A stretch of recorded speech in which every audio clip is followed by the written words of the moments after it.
Champions ट्रॉफीर द्वितीय match बा भारतर प्रथम मैच आज दुबई रे भारत सहित बांग्लादेश मध्य खेला होता।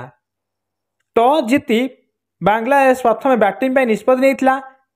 टाइहुडी हृदय 118 बॉल 100 रन, टाबेन Ali 114 ball 68 run, Tanzid Hasan 25 ball 25 run, Rashid Hasan 12 ball 8 run करी 49.4 ओवर रे बांग्लादेश समस्त विकेट हराई 228 रन करथिला।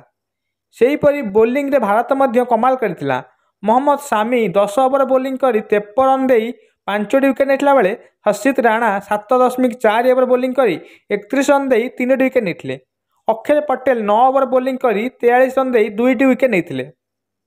229 रन लक्ष्य नहीं पड़िया गले भारत। भारत पक्षर Rohit Sharma 36 ball 41 run, Shubman Gill 129 ball 101 run जो थिला कि 9टी चौका 6टी 2टी छक्का।